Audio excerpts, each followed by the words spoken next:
Hello guys, welcome back to our channel. तो आज हम बात करेंगे हमारे कुछ एमएस ऑफिस से रिलेटेड कुछ क्वेश्चंस के बारे में। ठीक है, सबसे पहला क्वेश्चन है कि the copy command saves to. अब देखो, जो हम कॉपी कमांड का यूज करते हैं यानी कि कंट्रोल सी, ओके, क्या बोलते हैं इसको, CTRL+C, इस कमांड का हम यूज करते हैं कॉपी के लिए। ठीक है, कंट्रोल सी। तो ये कमांड डाटा को कहाँ पे सेव करती है? तो इसका आंसर होगा आपका द क्लिपबोर्ड। ये इस डाटा को क्लिपबोर्ड पे सेव करती है। ठीक है, उसके बाद which button makes alphabet letters in upper case and lower case. Okay, तो नमलोक नंबर्स को स्टार्ट करती है। ठीक है, और कैप्स लॉक क्या है? अब देखो, आपको इसका आंसर कैप्स लॉक लग रहा होगा, लेकिन कैप्स लॉक उनको परमानेंट उनको अपर केस में कर देती है। ठीक है, टैब आगे जाने के लिए यूज होती है। तो हमारे पास एक आंसर बचता है ऑप्शन सी, शिफ्ट। यानी कि अगर हम शिफ्ट दबा के किसी भी लेटर्स को लिखेंगे तो वो अपर केस में लिखा जाएगा। ठीक है, लेकिन अगर कैप्स लॉक ऑन है और फिर हम शिफ्ट दबा के लिखेंगे तो वो स्मॉल यानी कि लोअर केस में लिखा जाएगा या। ठीक है, उसके बाद powerful key that let you exit a program when pushed. Okay, तो इसका आंसर होगा आपका सी, एस्केप की। ठीक है, ये आपका जो कीबोर्ड होता है ये इसके बिल्कुल इस कॉर्नर पे होती है, यहाँ इस पे लिखा होता है ESC, एस्केप की। ठीक है, इसको बोलते हैं powerful key that you exit program when pushed. ठीक है, ओके, उसके बाद देखते हैं Excel 2016 a new workbook contain worksheet by default. ठीक है, तो ये कितने बाय डिफ़ॉल्ट रखता है? 3। इवन 16 भी, 7 भी और 10 सभी के सभी आपके 3 ही रखते हैं। ठीक है, 16 तक। उसके बाद है 5 in MS word dash is a predefined decorative text that you can add to the document. D that's word art. ठीक है, क्लिप आर्ट में हमें पिक्चर्स मिलती हैं, चार्ट्स में हम चार्ट बनाते हैं, स्मार्ट आर्ट में हमारे जैसे इस तरह की हमें आर्ट्स मिलती हैं जिसमें हम कुछ टेक्स्ट डाल सकते हैं। लेकिन वर्ड आर्ट में क्या होता है, ये टेक्स्ट बने बनाए होते हैं, इसकी जगह हम अपना टेक्स्ट लिख सकते हैं, फॉर्मेटिंग वही रहेगी। ओके, उसके बाद आता है in MS PowerPoint what are visual movements refer to when one slide change to another. ठीक है, सो इसका आंसर होगा स्लाइड ट्रांजिशंस। ठीक है, स्लाइड ट्रांसफॉर्मेशन भी, स्लाइड चेंज भी नहीं। ठीक है, क्योंकि क्या है कि ये वहाँ पे लिखा होता है स्लाइड ट्रांजिशंस हम यूज कर सकते हैं। ठीक है, ओके, उसके बाद है which of following office program offers the animation features. 7th, तो इसका आंसर होगा ऑफ कोर्स सी, क्योंकि देखो MS word text editing provide करता है, एक्सेल हमें सेपरेट शीट प्रोग्राम प्रोवाइड करवाता है और MS एक्सेस हमें DB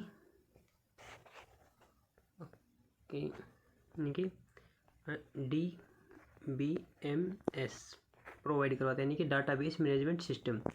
जबकि पावर पॉइंट ही हमें ऑफलाइन प्रोग्राम्स और एनिमेशन फीचर हमें प्रोवाइड करवाता है। ठीक है, उसके बाद the blank white area near the edge every page in a word document is known as margin. क्या हो गए? मार्जिन। ठीक है, जैसे कि अब आप ये भी पेज देख रहे हैं तो इसमें देखो ये साइड का एरिया खाली है दोनों तरफ से। ठीक है, ये एरिया चारों तरफ खाली होता है और इसको हम एडजस्ट भी कर सकते हैं हमें कितना चाहिए।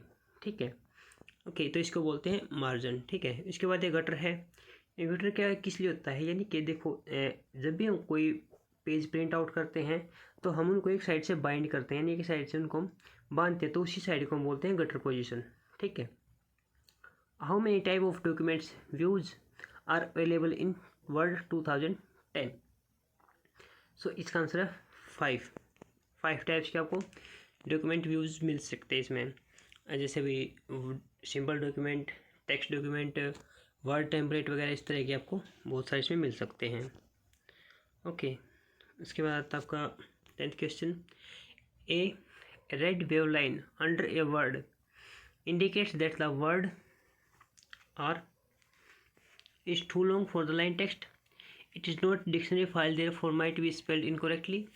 It is appropriate for the particular sentence. या फिर option D it is a verb. ठीक है, तो इसका आंसर क्या होगा आपका, इसका आंसर होगा आपका बी, यानी कि वो वर्ड गलत है। ठीक है, जैसे कि अगर अभी यहाँ पे इंडिकेट्स की अगर स्पेलिंग गलत होती है तो आपका MS वर्ड इसके नीचे ऐसे ऐसे ऐसे लाइन दिखाता है। ठीक है, और अगर ये लाइन रेड है, ठीक है, तो ये आपकी मिस्टेक है स्पेलिंग की। ठीक है, ये चीज़ आप ध्यान रखना, ये तो ये मिस्टेक है स्पेलिंग की।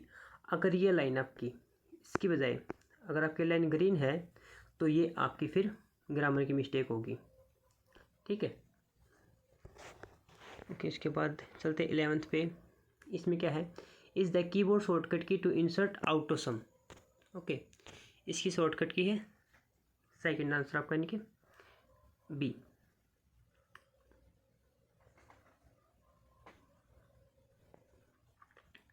ऑल्ट इक्वल, ठीक है, ऑल्ट इक्वल। ठीक है, यानी कि अगर आप एक्सेल में काम कर रहे हो, और हाँ ये बात, ये शॉर्टकट की आपकी वर्क करती है एक्सेल में। ठीक है, यानी कि जैसे भी एक्सेल में हमने ऊपर पूरी लिस्ट बना रखी है और हमें उनका नीचे जोड़ चाहिए, तो हम पहले ऑल्ट और फिर इक्वल की प्रेस कर देंगे और हमारा वहाँ पे ऑटो सम आ जाएगा। ठीक है, उसके बाद है 12th, यानी कि software allows user to perform calculation on rows and columns of data. 12th का आंसर क्या होगा, ये D, electronic spreadsheet. Word processing होता है आपका MS वर्ड। ठीक है, और प्रेजेंटेशन ग्राफिक होता है आपका MS पावर पॉइंट। ठीक है, इसके बाद डाटाबेस मैनेजमेंट सिस्टम होता है आपका MS एक्सेस। तो आपका इलेक्ट्रॉनिक स्प्रेडशीट होता है, ये होता है आपका एक्सेल। ठीक है, उसके बाद है to save an exciting file with a new name at a new location we should use command. क्या है कि हम किस कमांड का यूज़ करते हैं एक एक्साइटिंग फाइल को एक नई जगह पे नए नाम के साथ सेव करने के लिए। ठीक है, तो उसके लिए हम यूज़ करते हैं सेव एज।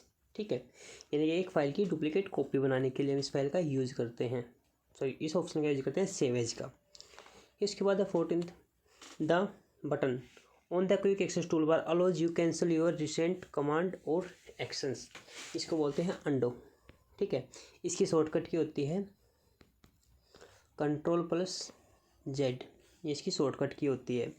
और इसका भी एक अपोजिट ऑप्शन होता है रेडो, REDO। रेडो की शॉर्टकट की होती है Ctrl+Y। ठीक है, what is the file extension of MS power point. अब देखो पावर पॉइंट का एक्सटेंशन नेम क्या होगा। ठीक है, .XLS एक्सेल का है और .PPTX किसका है, ये आपका पावर पॉइंट का है। ठीक है, अब वैसे तो इसका अगर आप नाम देखोगे तो आपका PPT ही होता है। ठीक है, लेकिन जो आपके अपर वर्जन सारे हैं MS ऑफिस के 2003 के बाद, उनमें हर एक के पीछे आपका X लगता है। ठीक है, उसके बाद है विच इज़ द फीचर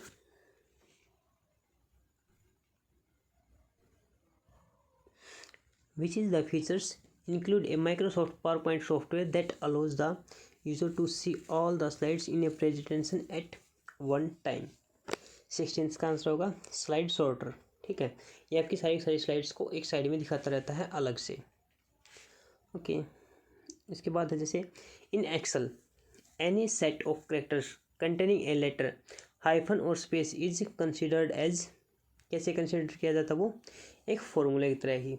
ठीक है, ए लेटर हाइफन और space is consider as a formula. ठीक है, इसके बाद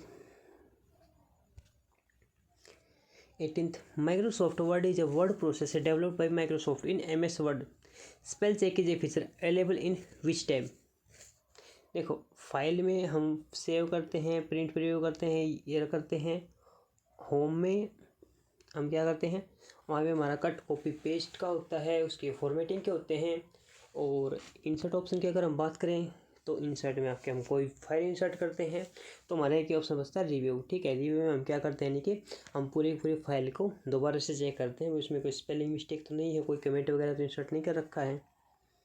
ठीक है, उसके बाद नेक्स्ट है for which of the following function, ये upper arrow sign used in MS Excel. ठीक है, तो ये आपका यूज़ किया जाता है एक्सपोनेंशियल के लिए। ठीक है, the horizontal and vertical lines on a worksheet are called, तो क्या क्या ऑप्शन है, cells, sheet, block lines, grid lines. ठीक है, तो देखो जो ऐसे आपकी हैं, आप इनको सेल भी बोल सकते हैं, ठीक है, लेकिन वो सिर्फ एक्सेल में, ठीक है, अगर वो एक्सेल्स में नहीं है तो हम उनको ग्रिड लाइन्स बोलते हैं। ठीक है, ओके गाइज, आज की वीडियोज़ में आपके 20 क्वेश्चन थी और बाकी क्वेश्चंस मैं नेक्स्ट वीडियो में डिस्कस करूँगा।